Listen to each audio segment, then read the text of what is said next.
It's Marcus Jarvis reporting live for the Resolve Phillies Our Kids Vision Hub, joining the Philly Homes for Youth Coalition and Deep Mind 215 at the William Way LGBT Community Center for the Journey Home Can't Be Done Alone Philly Homes for Youth relaunch. Okay, I'm Alex, and I'm here with the Philly Homes for Youth. Hi, everybody. I'm Quilla, and I'm here with the Philly Homes for Youth Coalition. And I joined this coalition because I was a youth who faced homelessness in Philadelphia. What would you identify as the biggest problem for Philly youth homelessness? What do you see the foster care system figuring into youth homelessness? Like, what are the things that you see? I feel like the biggest problem is the way people age out with no resources, and I don't know. I'm basically speaking on the way I aged out because with the way I aged out, they didn't do no follow-ups or anything to make sure I was good. When they expected the house, they didn't really expect it how they were supposed to, because if I was working and I walked in that house, I would have never let me and my child go into that place. But, they didn't really care about what we was doing. It was just one less person in a space so they can have one more person into that space. You feel me? Okay, so I feel like DHS, they could be more consistent and care a little more about where these youth are going, where they sending themselves out to. Even though it's a lot of work they need to do with the kids that's in the system and for the kids that before they go into the system. What are people's favorite thing that Philly Homes for Youth worked on? Like, what is your favorite recommendation?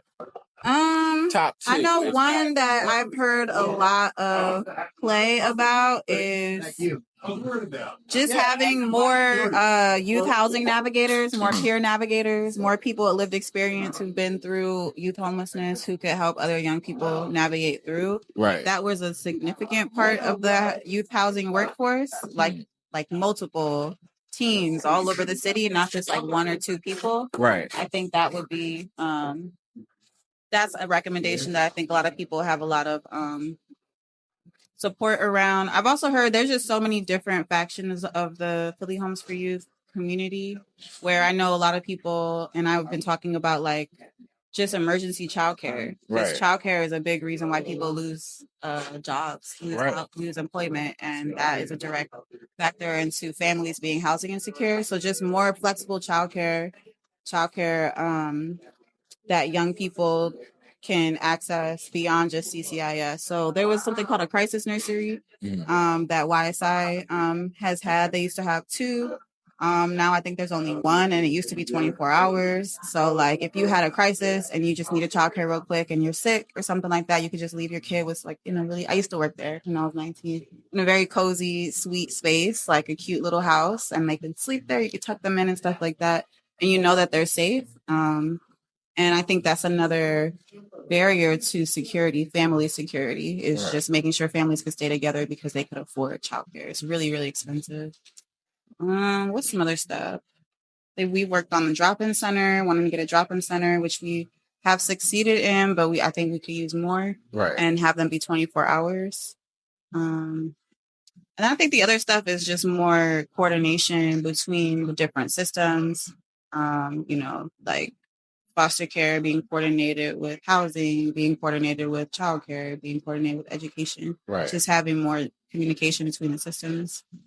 There's a lot. And what do you say the average person who doesn't know about the issue of youth homelessness, what can they do to support, or like how can they be a better support if just for people who don't know about the issue? They could join the learning community and build their skills. They could like get trained. If they see a training coming up from the Philly Homes for Youth Learning Committee, they could be like, oh, I'm a after school program worker. I should go to that training. I think that some of my youth might be dealing with this. Or if I'm a coach, I should go to that training, Like just looking beyond, it shouldn't just be housing advocates and youth who've experienced homelessness who care about the issue. It got to be everybody who is a youth or has been a youth and who has had a house or hasn't had a house before. It's like literally everybody, right? Should care. So seriously.